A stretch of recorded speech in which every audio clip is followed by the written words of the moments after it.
Test, test. 1, 2, 1, 2.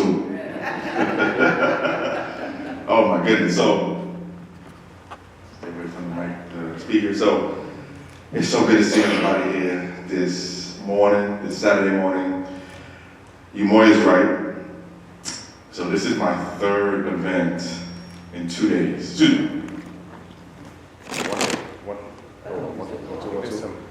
Just use this mic.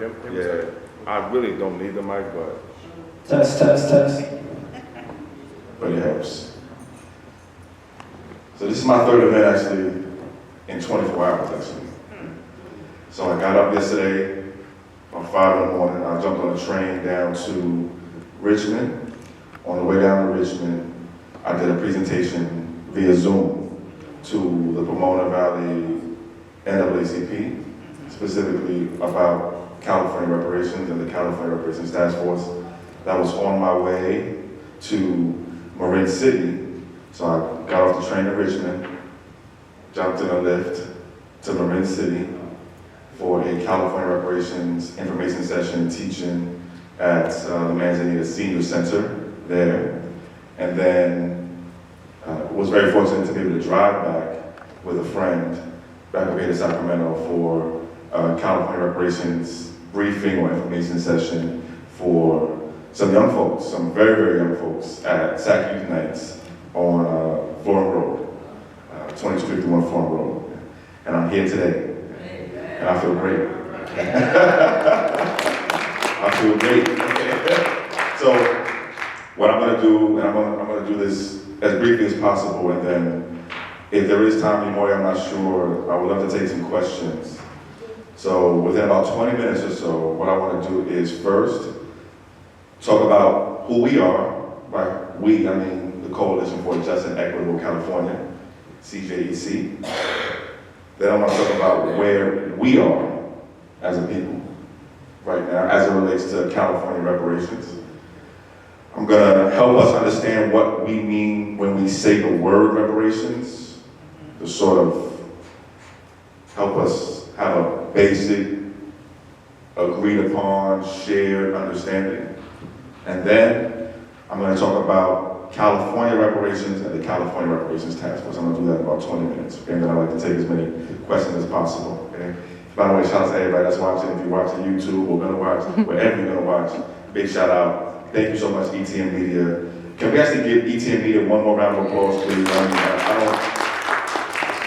I'm looking forward to the screening on March 3rd, but Kim and Umoya and CEO, who is also with E.T.M. Media, have been doing some amazing work. I think they're probably the only, first and or only grassroots media organization, independent, that has been tracking and following California reparations from day one. Actually from day zero, as Umoya said. I put out the call to anybody, everybody said, hey, if y'all want to work on something called reparations, back in like 2019, come to my living room. It was Umoya and one other person, to start. But sometimes you start small and you grow. That's how big things happen. So, the Coalition for Just and Equitable California, CJEC, we are, as far as we know, California's first and only organization born just for reparations. Just for reparations. Reparations and what we call reparative justice, so stuff related to reparations. Today I'm going to focus a lot, mostly on our work around reparations, specifically here in California. But before I even do that, I want to briefly touch on the stuff that we do that's related to reparations, stuff that we call reparative justice. The first of that stuff is working to make sure that our government, statewide, in our cities and our counties here in California, actually recognize Black Americans who descend from U.S. slavery as a specific group of people. Before last year, and really starting next year, but before now, let's say, there was no state office you could walk into, no city office you could walk into, no county office you could walk into here in California and say, can you just tell me how many Black Americans who descend from U.S. slavery live here or are here? our government, up until now, did not see us as a specific group of people. We have been defined as, and I think, it's understandable, we've been defined as something called Black or African American, and that fits most of the time, right? As our government defines that term or those words, that means anybody and everybody who, in their words, has ancestry from the Black racial groups of Africa. So that's what, if you go on the US Census Bureau, you go on the government websites, that's how they define it. That works for most of the time. Politically, that doesn't work. And I'm going to explain to you how and why. In that way of identifying us, there are people who identify as Black who are descendants of US slavery, and there are people who identify as Black who are not descendants of US slavery too. And as I said, our government, up until now, has not seen us as a specific group of people. So last year, well really, starting in 2021, though we were successful ultimately last year, we wrote a piece of legislation and worked with our state assembly members and our state senators. Specifically, I want to give a shout out to State Assembly Member Chris Holden and State Senator Stephen Bradford. We worked with these individuals to write and then urge and successfully encourage the government to sign a law that, starting in 2024, will finally recognize Black Americans who descend from US slavery as a specific group of people. Okay? Yeah, big deal. That first will start in 2024, and it will start just with state employees. So California has about 2.5 million state employees. So it will start with state employees, and state employees will firstly be able to identify themselves as Black Americans who descend from US slavery. So they'll still be self-identifying as Black or African American, but they will have the option to also say that they are descendants of US slavery. Reparative justice, the stuff related to reparations, that's one. The other thing that's related to reparations, and I'm going to circle back to California reparations, which is why we're here. We are also working to end what we call the current badges and incidents of slavery. So that's a fancy way of saying the things that came after slavery that still impact us now. Specifically, though, we're focused on one of those right now, and that is the fight to end current slavery. So, a lot of folks, some folks maybe, don't know that you can be enslaved right now here in the state of California. Right now, if you are convicted of a crime. So our state constitution has some words in it, and in those words, there's a comma somewhere. I'm gonna talk a little bit about why that's important. So somewhere in our state constitution, so California has a constitution, just like our federal national government has a constitution.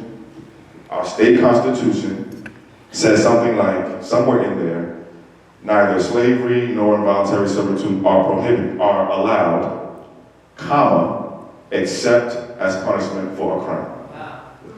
Wow. So in 2021, late 2021 and into 2022, but really in 2022, we were very fortunate and blessed really to connect with a brother named Samuel Nathaniel Brown. Samuel Nathaniel Brown was serving a 24-to-life sentence in prison. Samuel was a custodian inside of the prisons. His job was to go inside your cells and clean up your cells and make sure your cells was clean. Samuel had done hundreds of hours of courses inside of the prison. He had got his degrees while he was there. He was coming up for parole. And one day, one of the supervisors told Samuel, they said, Samuel, I need you to go ahead and clean up this cell. We had to take the inmate out of there. He had the coronavirus, and we need to go and clean that up. Samuel said, I don't feel safe doing that. I don't even know what this coronavirus thing is. I have my own health things. I don't want to expose myself to that. Samuel said, I'm not gonna do that.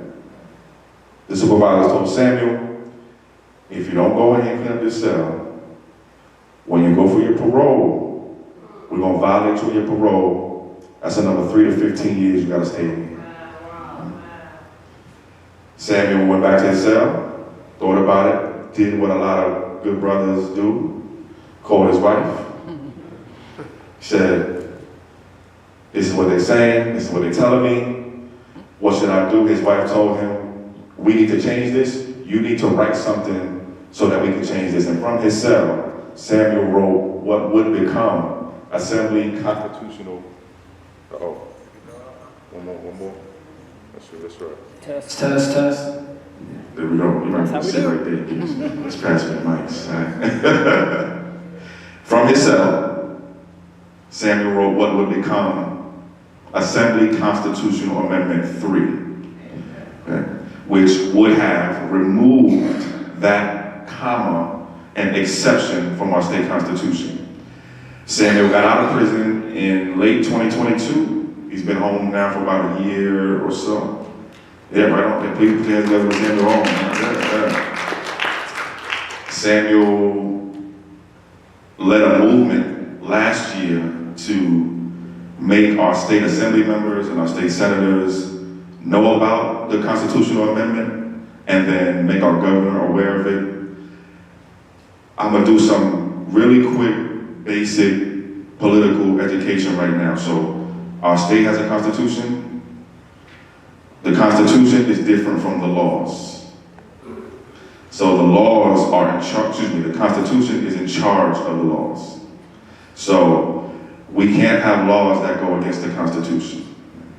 In order to change the Constitution in California, our state constitution, normally you have to put something on the ballot for the people to decide on. So every couple years, every 2 to 4 years, you hear or see something called proposition this or proposition that. That's short for ballot proposition. Usually those are things that you and I have to vote on to change the Constitution. The people have to have a say in changing the state constitution. Last year, we worked to get Assembly Constitutional Amendment 3 onto our ballot. It didn't make it. Here's why. Before something, normally, before something can go on our ballot, our state senators and our state assembly people have to say it's okay to go on the ballot. Last year, we got our state assembly to say yes, we want to give the voters of California the choice to put this on the ballot. The state senators said no. We do not want to give California voters the chance or the choice to remove this slavery and voluntary servitude exception from our ballot. I can't tell you how devastated we was. So this year, and actually just this last week, you, Moya, and Kim were there with me. What's up? Everybody's saying this might work better. 1, 2. Mic check. There we go. It's more reliable. Hold on. There we go. Shout out to E.T.M. Yeah, that's right. Shout out to E.T.M. They're real smart with the technical stuff. I have none of those skills at all. So, just this last week though, we were part of a press conference at the Capitol to relaunch the effort to end slavery and involuntary servitude in our prisons. There's a new constitutional amendment bill that was just introduced really this week. It's called ACA 6 this time, and it's the End Slavery in California Act. And we intend to get this done this year. Okay? So look out for the opportunity to end slavery in our state prisons on your ballot, if not this year, maybe next year too. Okay? So that's the stuff that we work on that's related to reparations. It's making sure that our government sees us as a specific group of people, and then it's also making sure that we end current slavery going on. Let's get to California reparations. So CJEC, we actually helped write the law that created California's first in the nation reparations task force, which I'm going to talk about in a minute. That's a little bit, well, that's enough about who we are though. I want to talk about where we are. So where you and me and us and we are. Right now, we are, and I'm saying this seriously, I'm not overstating this, I'm not exaggerating this. Right now, we are closer to reparations than we've ever been. Okay? Right now, we are closer to reparations here in the state of California than we've ever been. People are going to be reading, writing, talking about what you did, about what I did, about what we did here, now, 10 years from now, 20 years from now, 50 years from now. That is because California is already the first state to create a state commission or task force to study and develop reparations proposals. California will also be the first state to actually do a state reparations. We expect, well, let me get to when we expect it to happen later. So, I've said the word reparations a bunch.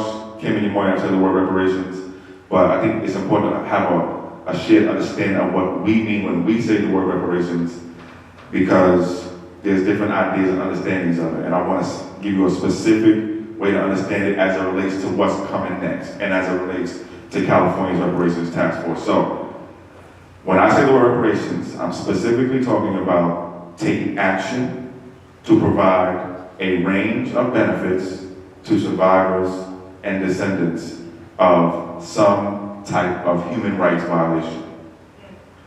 Taking action to provide a range of benefits to survivors and descendants of some type of human rights violation. Reparations anywhere in the world has usually 4 features and 5 forms. 4 features and 5 forms.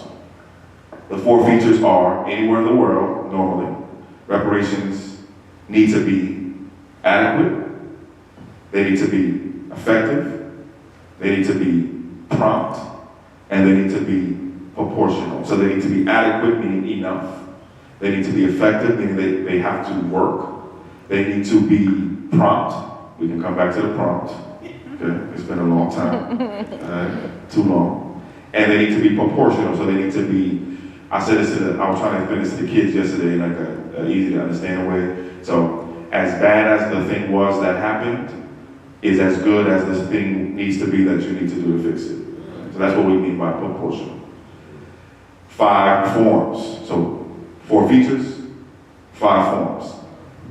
Compensation, restitution, rehabilitation, guarantees of non-repetition or protections, and what we call satisfaction. Compensation plus restitution plus rehabilitation plus guarantees of non-repetition plus satisfaction equals reparations. Compensation is the most easily to understand part. That's the money part. That's the financial part. That's the economic part. Our people work for free. There's money due. There's compensation due. I have a saying, if it doesn't have compensation, it's not reparations. Compensation has to be a part of it. Restitution, what's that? That's the return of land or property. The return of land or property. Rehabilitation, these are what you might think of as the non-financial form. So free school, free college, free tuition, free healthcare from cradle to the grave, free legal services, things like that. Guarantees of non-repetition, these are what you might think of as changes to our laws, changes to the way our government works, so that the things that happen to us don't happen to us again. And satisfaction. These are what you might think of as the more symbolic forms of reparations. So changing our textbooks to make sure that what actually happened is actually told in the textbooks. Yamoy was absolutely right earlier when he spoke about how people don't talk about and some don't know that there was slavery in the state of California. There was slavery in the state of California. There was slavery in Sacramento County, right where we are, right now. So making sure that our history is told right, taking down racist monuments and statues and putting up the things in their place that we want up there. Satisfaction. Compensation, restitution, rehabilitation, guarantees of non-repetition, and satisfaction. California reparations. Why? Why is California even doing something called reparations? So, I think we all, many of us, most of us, remember something called the 40 acres and a mule, and that promise and the debt that was supposed to pay, and what happened generally. So, there's a debt owed. The country owes a debt to those who descend from U.S. slavery. The state of California also owes a debt too. And as the national government and the federal government works toward repaying that debt, the state of California has decided that it wants to do its part to repay the debt that it owes for what it is responsible for. Slavery, here in the state of California, and then the things that came after slavery, and the impact of those things on the descendants of U.S. slavery. Who is this for? Who is this about? We've been sort of saying it, right? Who is this about? Black Americans who descend from U.S. slavery, Black Americans who have at least one ancestor who was enslaved in this country by this country. That is who would be eligible for reparations in California. Very briefly here, and then hopefully I can take some questions if that's cool. Cool? Okay. I want to give you a brief overview of the California Reparations Task Force. So, in 2020, our current governor, Gavin Newsom, signed a law. Umoya said it earlier. It was called AB 3121, Assembly Bill 3121. That bill was written by then Assembly Member Dr. Shirley Weber, now California Secretary of State, Dr. Shirley Weber. Dr. Weber wrote that legislation, and she opened her arms to community groups and community members like us and allowed us to help her write the final version of that law. In 2020, we worked with Secretary Weber, to write the final version of the law, then pass that final version of the law, and then urge and motivate and encourage the governor to sign that law. The governor signed the law in 2020. That law created a 9-member task force or commission or group of people whose job it is to do 3 things in 2 years. 3 things in 2 years. The first thing they have to do is study reparations with a specific focus on what California is guilty of and what California is responsible for. So study reparations with a specific focus on California. The second thing that this 9-member group of people have to do is educate the public. Tell the public what it learns. What did it discover in its study? The final thing, third thing, this 9-member group of people have to do is develop and then recommend a reparations plan for the state of California government. That plan is due to be public and finalized after the 2 years is over. This 9-member group of people started work in June of 2021. So June of 2021 plus 2 years equals June of 2023.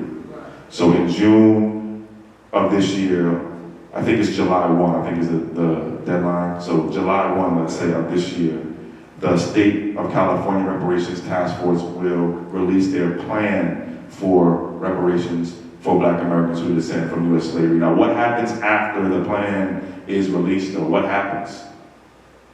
So, that plan then will be sent to the governor, sent to the state senate, sent to the state assembly for our state government to put into legislation and ultimately to put into law.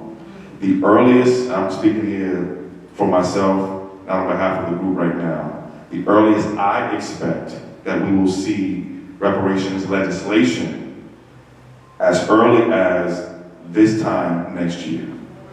So as early as this time next year, we will see reparations legislation at the state level moving its way toward becoming law. Yeah. So, the 9-member task force is holding public hearings from city to city across the state of California, and I think Kim mentioned actually that the State Reparations Task Force is hosting their next public hearing right here in Sacramento actually on Friday, March 3rd and Saturday, March 4th. We expect from about 9 a.m. to 5 p.m. both days. I'm looking at the parliamentarian back there who can't say yes or no to me either way. The hearings will be at the Environmental Protection Agency's Brian Sherb Auditorium. That's 1001 I Street, 95814. There will be public comment. There's always public comment for the first hour or so of every single day of hearings.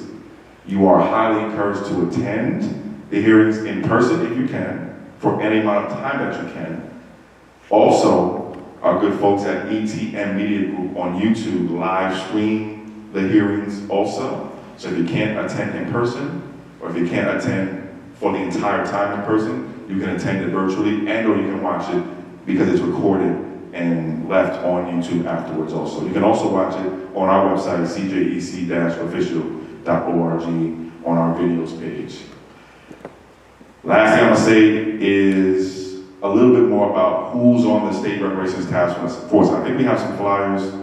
Do we get some? I have a little stack there actually. So we'll give you some little cards, postcard flyers with a picture of all these beautiful people who are on the State Reparations Task Force.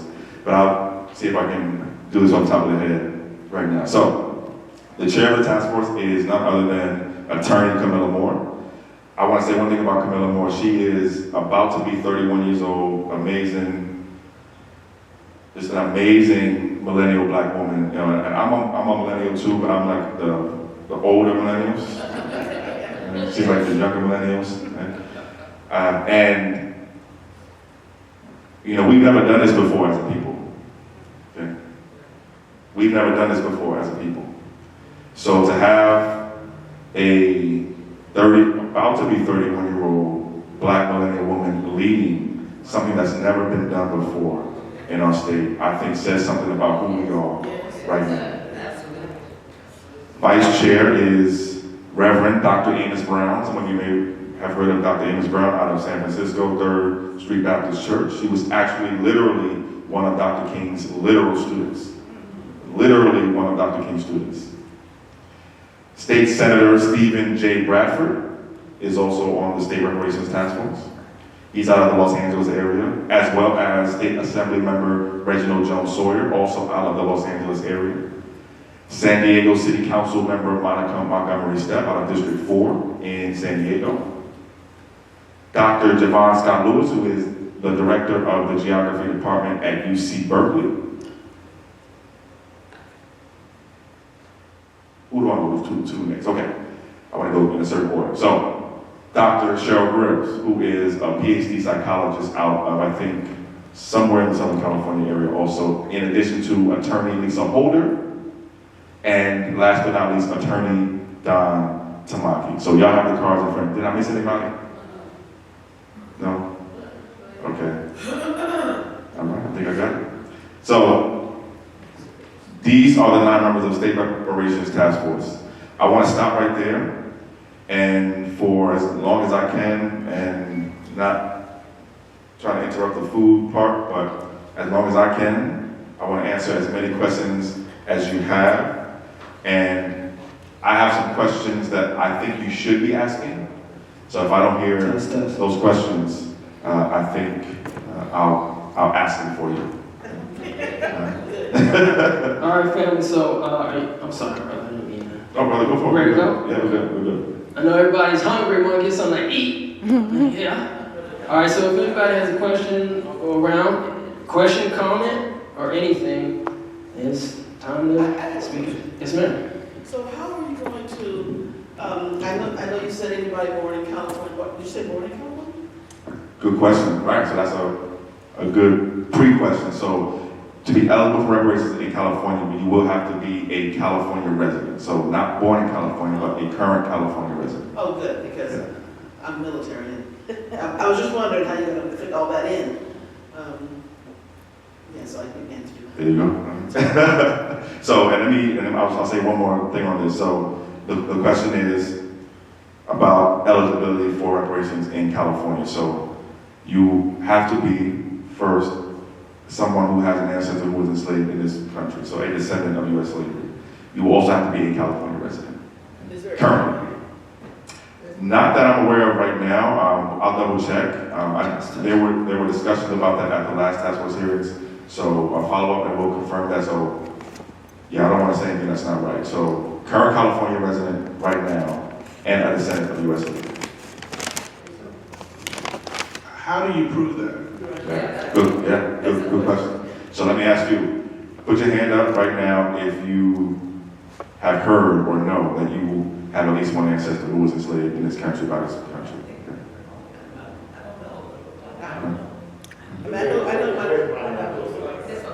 Okay. Right. So there are multiple ways to demonstrate or show that you are a descendant of U.S. slavery. Normally that's done by folks who are called genealogists. So folks who do genealogy help folks trace their ancestry. There are ways to do it that are simple, and there are ways to do it that are not so simple.